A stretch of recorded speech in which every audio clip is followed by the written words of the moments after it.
여러분 안녕하십니까? 여수 MBC 뉴스데스크입니다. 전남 광주 행정통합이 과연 지역 회생의 기회가 될 수 있을까요?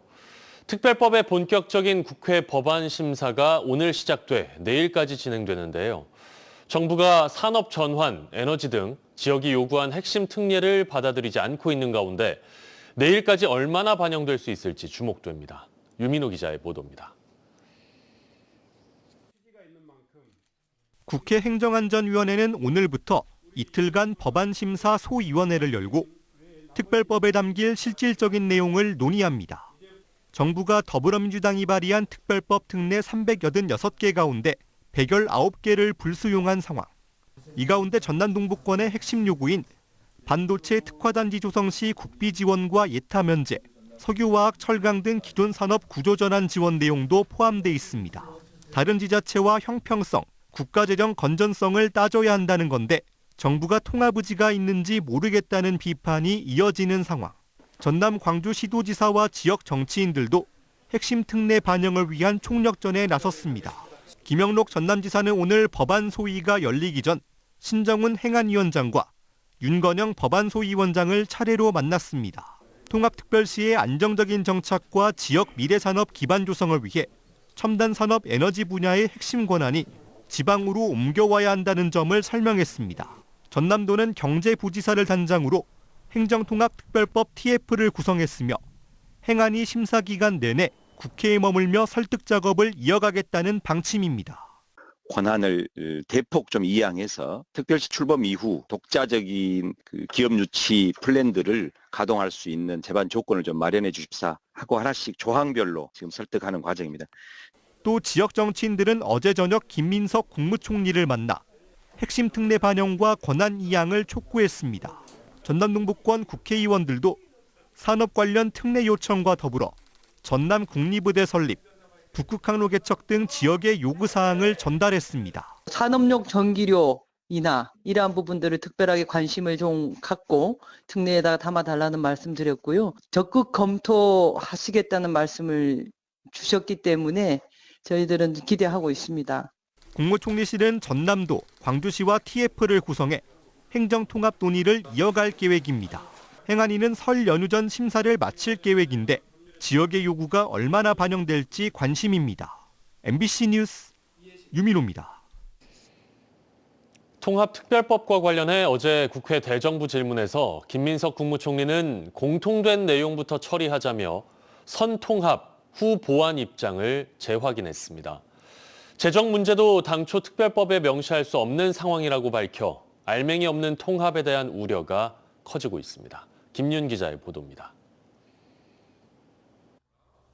국회 대정부 질문에 나선 지역 출신 의원들은 행정통합특별법에 정부의 권한 이양과 재정 지원 등 핵심 특례가 빠진 이유를 따져 물었습니다.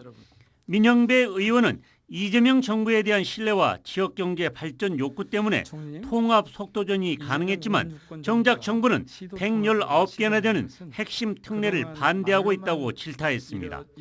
이에 대해 김민석 국무총리는 통합 논의가 전국 세 곳에서 동시에 진행되고 있어 공통 분모를 찾는 것이 급선무라며 개별 특례는 법 통과 이후에 단계적으로 논의하겠다고 밝혔습니다.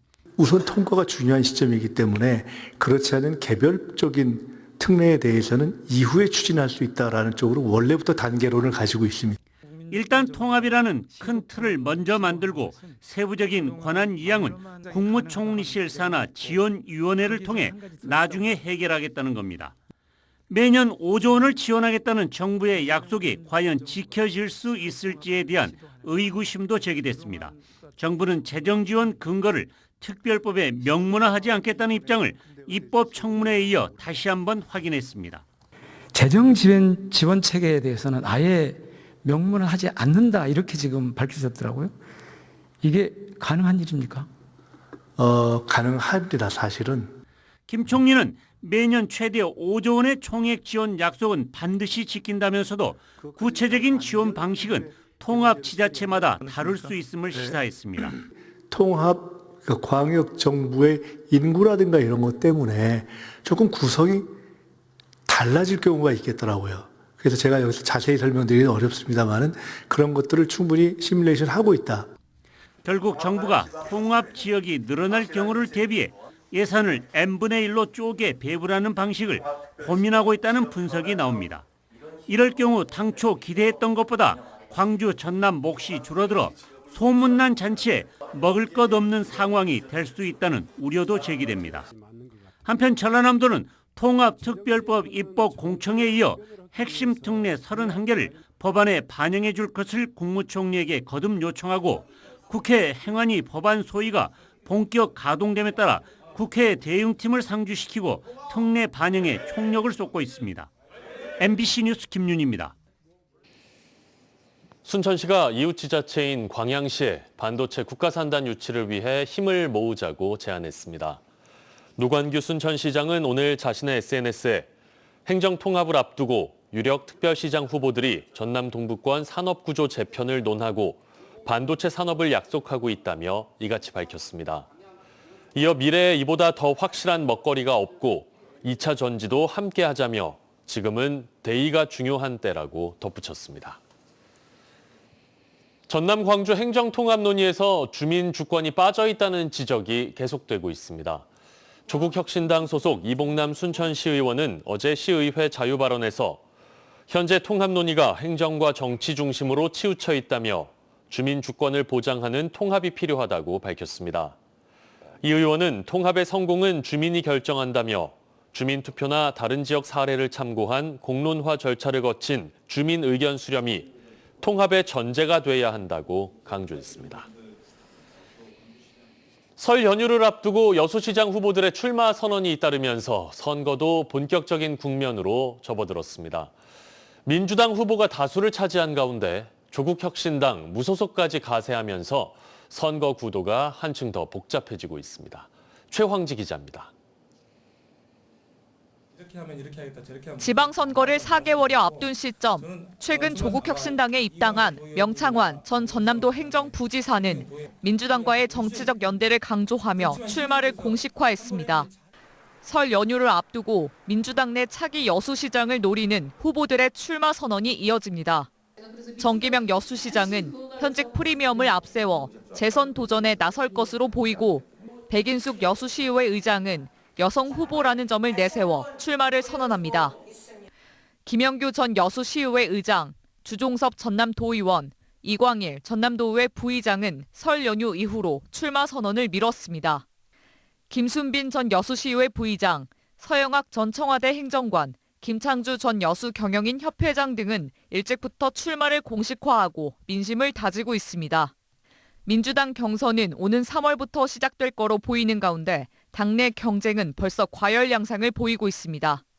현재 민주당 경선 과정에서 적격 심사에서 제외된 여수시장 후보자들 일부가 당의 조치에 강력히 반발하고 있어 향후 재심사 결과에도 관심이 쏠립니다.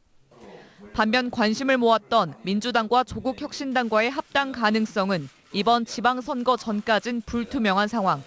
이 때문에 후보 간 연대와 단일화 여부 또한 핵심 변수로 꼽히고 있습니다. 현재까지 민주당, 조국혁신당, 무소속 등 10명이 넘는 후보자들이 난립해 본선까지 치열한 접전을 예고한 가운데 여수는 한 차례도 재선을 허용하지 않았던 만큼 재선 시장이 탄생할지도 이번 선거의 주요 관전 포인트가 될 전망입니다. MBC 뉴스 최양수입니다. 더불어민주당 이계호 의원이 오늘 광주시 의회에서 기자회견을 열고 전남 광주 특별시장 출마를 선언했습니다. 이 의원은 출마 선언문에서 광주의 혁신과 전남의 잠재력을 하나로 묶어 수도권에 대응하는 남부 수도를 만들겠다며 출마 이유를 밝혔습니다. 그러면서 지산지소 원칙을 세워 전기 다소비 산업으로 대표되는 반도체 산업을 광주 전남에 배치하겠다는 공약을 제시했습니다. 정부가 지역 의대 신설을 포함해 의사 인력 양성 규모를 늘리기로 했습니다.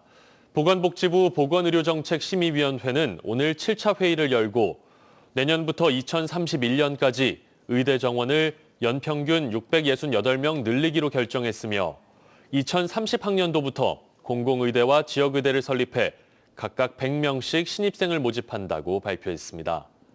이번 발표에 전남도는 입장문을 내고 정부가 오는 2030년 국립의대 개교를 전제로 정원을 배정한 것을 환영한다며 2028년 조기 개교를 위해 노력하겠다고 밝혔습니다. 이어 동부와 서부권에 각각 대학병원을 설립해 전남 광주 행정통합시대에 걸맞은 권역 책임의료 체계를 작동시키겠다고 덧붙였습니다. 명절을 앞두고 축산농가에 비상이 걸렸습니다. 한창 출하가 이루어져야 할 대목에 영광에 이어 나주에서도 아프리카 돼지열병이 확인되면서 시름이 깊어지고 있습니다. 주지은 기자가 보도합니다. 방역 초소가 세워진 한 농장 앞입니다. 출입 통제선 뒤로 흰 방진복을 입은 사람들이 분주히 오갑니다. 살처분을 위한 중장비들도 쉴 새 없이 드나듭니다.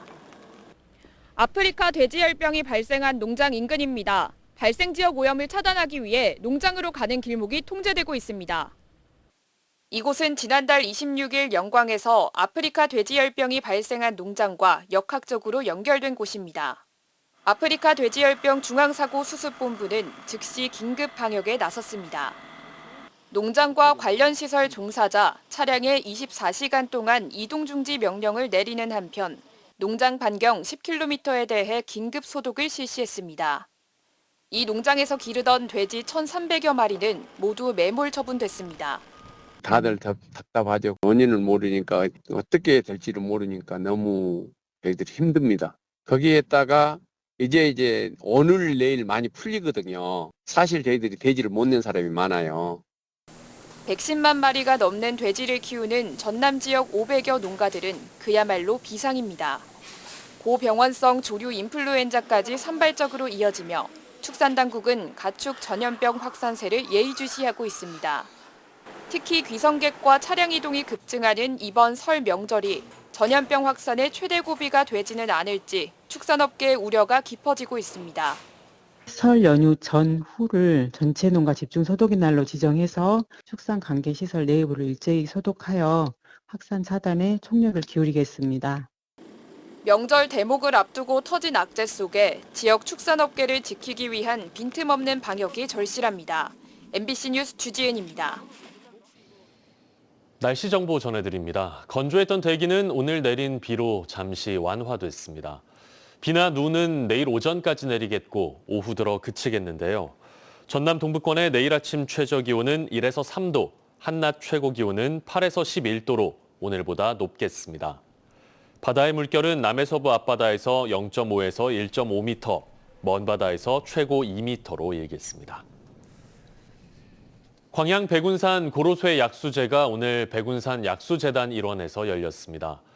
오늘 제43회 백운산 고로쇠 약수제는 옥룡면 동곡리 백운산 약수재단에서 지역 기관사회단체 관계자와 주민들이 함께한 가운데 전통 재래의식 등을 갖고 광양 고로쇠의 풍성한 채취와 시민들의 안녕을 기원했습니다. 광양 백운산에서 채취되는 고로쇠 수액은 지난 2008년 전국 최초로 산림청의 지리적 표시 제16호로 등록한 데 이어 올해 친환경 인증까지 획득했습니다. 여수 MBC 뉴스데스크 마칩니다. 여러분 고맙습니다.